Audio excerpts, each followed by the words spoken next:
আউজুবিল্লাহি মিনাশ শ্বাইতানিৰ ৰাজিম বিসমিল্লাহিৰ ৰহমানিৰ ৰহিম। আজি এটা বেলেগ ধৰণৰ ভিডিঅ' লৈ আহিছোঁ আৰু আজিৰ ভিডিঅ'টোত আমি চাৰিকুলৰ ফজিলতৰ বিষয়ে শিকিম। চাৰিকুল পঢ়িলে কি হয় এতিয়া মই ক'ব ওলাইছোঁ। চাৰিকুল মানে কোনকেইটা চূড়াক বুজোৱা হয়। চাৰিকুল মানে আমি যিকেইটা চূড়া কুল শব্দৰে আৰম্ভ হৈছে, কুল হু আল্লাহু আহাদ হৈ গ'লে সেইটো এটা চূড়া।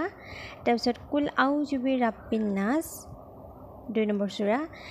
3 নম্বৰ হৈছে কুল আউযু বিল্লাহি ফালাক চূড়া। তাৰপিছত আহিলে কুলিয়া আইয়ুহাল কাফিৰুন। তো এনেকৈ যিকেইটা আমাৰ 4টা চূড়া আছে, এই চাৰিকুল বুলি মাৰি দিলে যিসকলে নাজানে তেওঁলোকে মোবাইলতো চাই ল'ব পাৰিব। চাৰিকুল চূড়া ধুনীয়াকৈ দিয়া আছে। এই চূড়াকেইটা পঢ়িলে আমাৰ কি হয় তাৰ বিষয়ে মই ক'বলৈ আহিছোঁ। চাৰিকুল পঢ়িলে আমি যদি ৰাতিপুৱা শুই উঠি ফজৰ নামাজৰ পাছত যদি আমি চাৰিকুল পঢ়োঁ, তেনেহ'লে গোটেই দিনটো আল্লাহে আমাৰ কাৰণে কি কৰে, ফেৰিস্তা দি আমাক গোটেই দিনটোৰ কাৰণে ৰহমত পহুচাই থাকে আমাক। আৰু যদি আপোনাৰ বহুদিনীয়া বেমাৰ আছে, তেনেহ'লে আমি যদি পানী এগিলাচ লৈ চাৰিকুল পঢ়ি আমি ফুক মাৰি খাওঁ, তেনেহ'লে কি হ'ব, বেমাৰ আমাৰ দেহৰ পৰা আঁতৰ হোৱাত সহায় হ'ব। বা কেতিয়াবা কি হয়, আমি যদি বহুত কৰ্জা মানে ধাৰত যদি আমি ডুবি আছোঁ, বহুত ধাৰ আছে, তেতিয়াহ'লে এই ধাৰৰ পৰা যদি আমি মুক্তি পাব বিচাৰিছোঁ, অতি সহজতে আল্লাহে আমাক কিবা এটা নহয় কিবা এটা ৰাস্তা দিবই। আৰু তাৰ বাবে আপোনালোকে সদায় চাৰিকুল পঢ়িব। ইনশাআল্লাহ আপোনালোকৰ এই ধাৰৰ পৰা মুক্তি দিব আৰু ঘৰখনত বহুত বৰকত আহিব।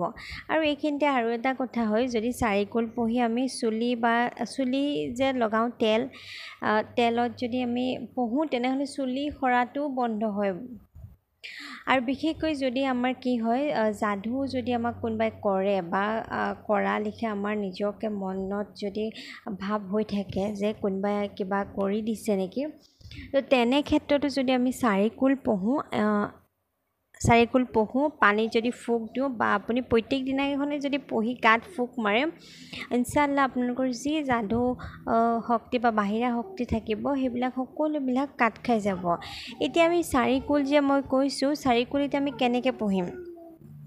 চাৰিকুল আমি প্ৰথমত পঢ়িবলৈ হ'লে আমি যদি আপোনালোকে পাৰে নিজান জেগাত পঢ়িব, কিন্তু আপোনালোকে যদি জেগাটো নিজান নহয়, আমি অজু নোহোৱাকৈও কিন্তু আমি বোলে উঠোঁতে বহোঁতে এনেকুৱা ক্ষেত্ৰতো আমি পঢ়িব পাৰোঁ দেই। এনেকৈ পঢ়িলেও আমাৰ কি হয়, যিটো একিন খালি লৈ পঢ়িম সেইটো মনতে আপোনালোকে ভাবি ল'ব আৰু ভাবি লৈ চাৰিকুল পঢ়িব পাৰে।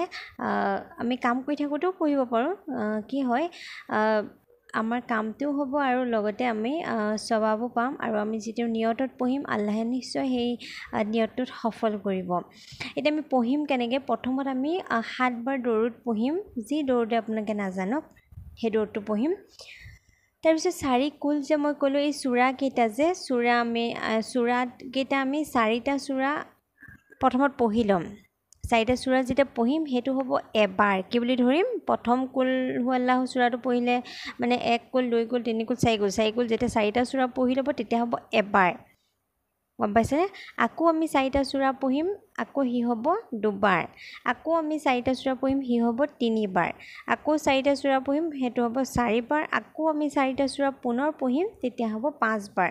তো এনেকৈ 4টা চূড়া পঢ়ি এবাৰ হ'ব, এবাৰ পঢ়ি টোটেল মানে 5 বাৰ পঢ়িব লাগিব।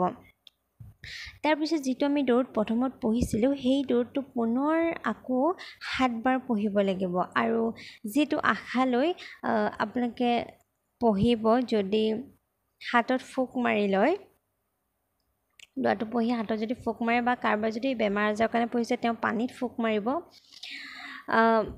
এনেকৈ বা কোনোবাই যদি চুলিৰ কাৰণে কৰিব বিচাৰিছে, তেওঁলোকে চুলিত তেলত ফুক মাৰিব।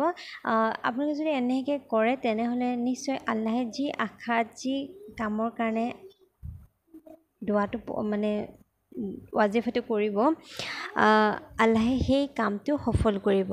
আৰু যিমান পাৰে কৰি চাবচোন, যিসকল এইবিলাক সমস্যাত সন্মুখীন হৈ আছে আৰু এই চাৰিকুল পঢ়িলে আমাৰ কি হয় বহুত বৰকত হয় ঘৰখনত আৰু আপোনালোকে চেষ্টা কৰি চাবচোন যিসকলে এই সমস্যাবিলাকৰ সন্মুখীন হৈ আছে ইনশাআল্লাহ আল্লাহে সকলোৰে সমস্যাবিলাক সমাধান কৰিব আৰু কি হয় সকলো যে একে সমস্যাত সন্মুখীন হৈ আছে তেনে নহয় সকলোৰে সমস্যাবিলাক বেলেগ বেলেগ কিন্তু যদি আপুনি ভুক্তভোগী নহয় কিন্তু আন এজন ইয়াৰ কাৰণে ভুক্তভোগী ইনশাআল্লাহ তেওঁৰ কাৰণে ভিডিঅ'টো শ্বেয়াৰ কৰিব বা তেওঁক এই কথাখিনি জনাব আল্লাহে সৎকাৰ হিচাপে আপোনালোকে এইখিনি জনাব পাৰে আল্লাহে আপোনালোকক নিশ্চয় আপোনালোককো সেইফালৰ পৰা নেকি লিখিব আৰু কি হয় এই সৰু সৰু ভিডিঅ'বিলাক মই এইকাৰণে দিছোঁ যে আমাৰ যিখিনি মহিলাসকল আমি যিসকলে সৰুতে যাব নোৱাৰে মছজিদ বা মানে কি হয় এই কথাবিলাক শিকিবলৈ আমাৰ অকণ অসুবিধা হয় তেনে মহিলাসকলক যেনে এই কথাখিনি অকণমান হ'লেও শিকে